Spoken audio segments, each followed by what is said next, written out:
नमस्कार मंडळी, तुमचं पुन्हा एकदा स्वागत आहे चॅनलवरती। आजच्या व्हिडिओमध्ये आपण NPS वात्सल्य स्कीमबद्दलची इन्फॉर्मेशन घेणार आहे। तर ही स्कीम अर्थमंत्री निर्मला सीतारामन यांनी 18 सप्टेंबरला लॉन्च केली। आता याच्यामध्ये आपण काय करू शकतो, आपल्या मुलांसाठी म्हणजे जे पण 18 वर्षाच्या खाली आहेत त्यांच्यासाठी आपण इन्व्हेस्टमेंट करू शकतो आणि त्या इन्व्हेस्टमेंटनुसार त्यांना त्यांच्या रिटायरमेंट नंतर पेन्शन मिळायला सुरू होणार। तर हा जो इन्व्हेस्टमेंटचा ऑप्शन आहे हा एक्झिस्टिंग NPS स्कीमचा एक्सटेन्शन आहे। तर आता याच्यामध्ये काय आहे की जे पण पेरेंट्स असतील ते दर वर्षाला मिनिमम 1000 रुपये इन्व्हेस्टमेंट करणार त्यांच्या मुलांच्या 18 वर्षापर्यंत। आणि मुलं 18 वर्षाचे झाल्यानंतर तुम्हाला दोन ऑप्शन मिळतात, एक तर तुम्ही ते पैसे विड्रॉ करायचे किंवा तेच पैसे तुम्ही NPS मध्ये कंटिन्यू करायचे। तर या स्कीमबद्दलची पूर्ण इन्फॉर्मेशन आपण या व्हिडिओमध्ये बघणार आहे की ह्याचे नक्की फायदे काय आहेत, कोण कोण एलिजिबल आहे, डॉक्युमेंट काय लागतात, ह्या स्कीमला कसं तुम्ही एनरोल करायचं, त्यासोबतच ह्या स्कीममधून पैसे विड्रॉ करण्याची काय प्रोसेस आहे आणि माझं ओपिनियन काय आहे स्कीमबद्दलचं हे व्हिडिओच्या मी शेवटी सांगेन। तर हा व्हिडिओ शेवटपर्यंत नक्की बघा। तर जी एक्झिस्टिंग NPSची स्कीम आहे आणि ही NPS वात्सल्य स्कीम आहे, तर या दोन्ही स्कीम PFRDA या गव्हर्नमेंटच्या बॉडीने रेग्युलेट केलेल्या असतात। आता याच्यामध्ये गव्हर्नमेंटची स्कीम असल्यामुळे तुम्हाला शुअर शॉट रिटर्न मिळतात। आता याच्यामध्ये काय आहे की तुम्ही दरवर्षी मिनिमम 1000 रुपये इन्व्हेस्टमेंट करू शकता आणि त्यावरती मॅक्सिमम काही लिमिट नाही, तुम्ही कितीही पैशापर्यंत इन्व्हेस्टमेंट करू शकता। तर या स्कीममध्ये इन्व्हेस्टमेंट केल्यानंतर तुमच्या मुलाचा एक permanent retirement account number create होतो, ज्याला PRAN पण म्हणतात। तर याच्यावरती तुमच्या मुलाचे सगळे रिटायरमेंट नंतरचे जे पेन्शनचे पैसे असतात ते तिथं रिफ्लेक्ट होतात। तर आता या स्कीमचे एलिजिबिलिटी क्रायटेरिया काय बघूया आपण। आता यासाठी जे पण मुलगा आहे त्याचा 18 वर्षाच्या खाली वय पाहिजे, तो इंडियन सिटीजन पाहिजे किंवा NRI असेल तरी चालू शकतं, त्यासाठी सेपरेट डॉक्युमेंटेशन असतं। आता हे जे अकाउंट आहे हे त्याचे पेरेंट्स किंवा त्याचे गार्डियन जे असतील ते चालवणार जोपर्यंत तो मुलगा 18 वर्षाचा होतो तोपर्यंत। आता हे जे पैसे आपण इन्व्हेस्ट करतो आपण हे डिसाईड करू शकतो की कोणत्या इन्व्हेस्टमेंट ऑप्शनमध्ये जाणार। पहिला आहे इक्विटीमध्ये, दुसरा आहे कॉर्पोरेट डेटमध्ये आणि तिसरा आहे गव्हर्नमेंट बॉन्डमध्ये। तर आपण डिसाईड करू शकतो की या 3 ऑप्शनमध्ये किती % पैसे आपले इन्व्हेस्ट होणार। आता ह्या इन्व्हेस्टमेंट ऑप्शनबद्दल थोडीशी डिटेल इन्फॉर्मेशन आता आपण बघूया। पहिला जो ऑप्शन आहे तो आहे मॉडरेट लाईफ सायकल फंड। आता याच्यामध्ये 50% जो पैसा तुमचा तो इक्विटीमध्ये जातो आणि बाकीचा 50% पैसा तुमचा कॉर्पोरेट बॉन्ड किंवा गव्हर्नमेंट बॉन्डमध्ये जातो। दुसरा ऑप्शन आहे ज्याला म्हणतात की ऑटो चॉईस। आता ह्याच्यामध्ये गार्डियन किंवा पेरेंट डिसाईड करतात की किती % पैसा इक्विटीमध्ये जाणार। पहिला ऑप्शन आहे तो आहे ॲग्रेसिव्ह, त्याच्यामध्ये 75% पैसा इक्विटीमध्ये जाणार। दुसरा आहे मॉडरेट ज्याच्यामध्ये 50% जाणार आणि तिसरा आहे कन्झर्वेटिव्ह ज्याच्यामध्ये 25% पैसा इक्विटीमध्ये जाणार। तिसरा एक ऑप्शन आहे ज्याला म्हणतात की ॲक्टिव्ह चॉईस। आता ह्याच्यामध्ये पेरेंट किंवा गार्डियन डिसाईड करणार की इक्विटीमध्ये जे अलोकेशन झालं आहे ते कोणत्या सेक्टरमध्ये जास्त होणार, मग इक्विटीमध्ये 75% होणार की कॉर्पोरेटमध्ये 100% होणार की गव्हर्नमेंट बॉन्डमध्ये 100% होणार की अलोकेट दुसरीकडे कुठेतरी करायचं आहे त्याला 5%चं अलोकेशन मिळतं। हे जर का समजायला तुम्हाला थोडं डिफिकल्ट वाटत असेल तर याच्याबद्दलची मी इन्फॉर्मेशन व्हिडिओच्या डिस्क्रिप्शनमध्ये अटॅच केली आहे, तर त्या लिंकवरती तुम्ही क्लिक करून ती नीट इन्फॉर्मेशन अजूनदा वाचू शकता। आता तुम्हाला ही स्कीम काय ते पण कळालं आणि इन्व्हेस्टमेंटचे ऑप्शन काय ते पण कळालं। तर आता ह्याचं अकाउंट कसं काढायचं ते बघूया। आता हे अकाउंट काढण्यासाठी तुम्हाला एक 3-4 ऑप्शन आहेत। पहिली गोष्ट म्हणजे तुम्ही कोणत्याही मेजर बँकेच्या थ्रू जाऊन ते अकाउंट काढू शकता। दुसरा ऑप्शन आहे तुम्ही पोस्ट ऑफिसमध्ये जाऊन तिथून अकाउंट काढू शकता। तिसरा ऑप्शन आहे तुमचा पेन्शनचे फंड जे असतात तिथे जाऊन तुम्ही ते अकाउंट काढू शकता।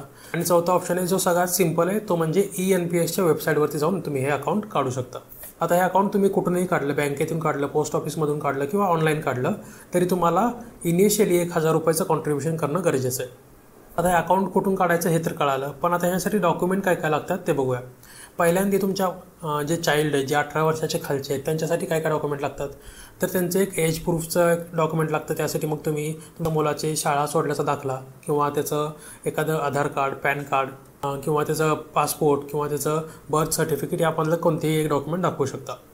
आता हे झालं मुलासाठी, पण आता जे गार्डियन आहेत किंवा जे पॅरेंट आहेत त्यांच्यासाठी कोणतं डॉक्युमेंट लागतं, तर एक तर त्यांचं KYC पूर्ण करण्यासाठी एक तर पासपोर्ट, पॅन कार्ड असेल किंवा तुमचं आधार कार्ड असेल किंवा तुमचं ड्रायव्हिंग लायसन्स असेल किंवा तुमचं वोटर ID असेल, ह्यापैकी कोणतंही तुम्ही एक डॉक्युमेंट सबमिट करू शकता। आता तुम्हाला कळालं की नक्की ही स्कीम काय आहे, इन्व्हेस्टमेंट ऑप्शन काय आहेत, परत हे डॉक्युमेंटची कोणती लिस्ट आहे आणि कसं अकाउंट काढायचं।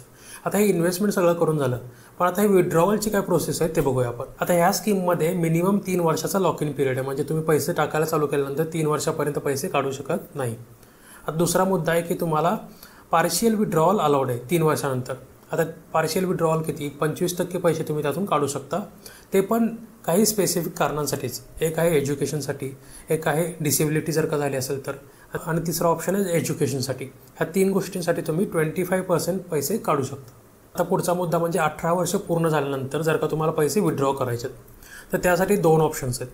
एक आहे, जर का तुमची इन्व्हेस्टमेंट 2.5 लाखापेक्षा कमी असेल तर तुम्ही ते लमसम अमाऊंट काढू शकता. मग तुम्ही जेवढे पण 2.5 लाखापेक्षा कमी पैसे इन्व्हेस्ट केले ते सगळे तुम्ही एका वेळेस काढू शकता. समजा जर का तुम्ही 2.5 लाखापेक्षा जास्त गुंतवणूक केली तर तुम्हाला त्यातले 20%च पैसे विड्रॉ करू शकता. आणि राहिलेले 80% पैसे जे आहेत त्याची तुम्हाला पेन्शन घ्यायला लागते. म्हणजे तुम्हाला दर महिन्याला त्याची पेन्शन मिळत राहणार त्या 80% राहिलेल्या पैशाची. आणि अजून काय आहे की जर का 18 वर्षाच्या आधी देव करो असं कधी नाही हो, पण जर का त्या चाइल्डची डेथ झाली तर ते पैसे पूर्णपणे पेरेंट्सच्या किंवा गार्डियनच्या अकाउंटवरती ट्रान्सफर होतात. आणि समजा जर का ते गार्डियनचा मृत्यू झाला तर दुसरा गार्डियन तिथं रजिस्ट्रेशन करू शकतो आणि तिथं कॉन्ट्रीब्युशन करत राहू शकतो. आणि जर का त्यांना नसेल करायचं तर तिथून ते पैसे विड्रॉ करू शकतात.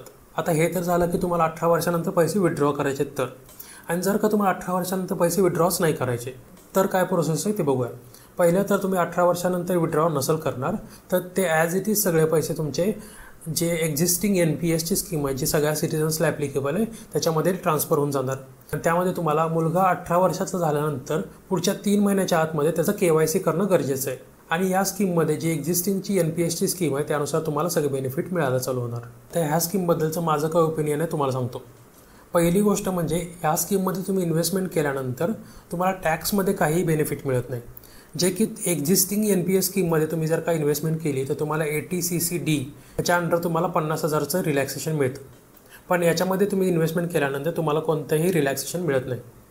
तर आता दुसरा मुद्दा काय आहे की ह्याच्यामध्ये तुम्ही इन्व्हेस्टमेंट केल्यानंतर जेव्हा मुलाला जास्त गरज असू शकते 18 वर्षानंतर त्यानंतर त्याला जे पैसे लागू शकतात ते तुम्हाला मिळत नाहीत. म्हणजे जर का तुम्हाला 18 वर्षानंतर वाटतं आहे की त्याला हायर एज्युकेशन करायचं आहे, त्याला बाहेरच्या कंट्रीत शिकायला जायचं आहे किंवा त्याला काहीतरी 2 वर्षानंतर पुढं 3 वर्षानंतर लग्न करायचं तेव्हा तुम्हाला पैसे काढण्याचा काही चान्स नाही. फक्त तुम्ही 20% पैसे विड्रॉ करू शकता. आणि मला अजून एक प्रॉब्लेम ह्या स्कीममध्ये असा वाटतो आहे की अशी स्कीम काढली ही चांगली गोष्ट आहे की बाबा मुलांना लहानपणापासून इन्व्हेस्टमेंट करायला मिळते, त्यासोबत त्यांना कंपाऊंडिंगचा पण जास्त फायदा होत राहील पुढे जाऊन. हे करण्यापेक्षा मला वाटतं की जर का आत्तापासूनच त्यांच्या रिटायरमेंटसाठी इन्व्हेस्टमेंट करायला लागते आहे तर हे करण्यापेक्षा त्यांच्या एज्युकेशनमध्ये चांगल्या स्कीम आणणं आणि त्या गोष्टी इम्प्रूव्ह करणं जास्त गरजेचं आहे.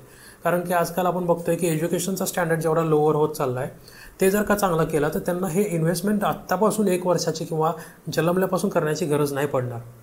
तर ह्याच्यावरती जास्त इम्प्रूव्हमेंट केली तर हे चांगला ऑप्शन असू शकतो.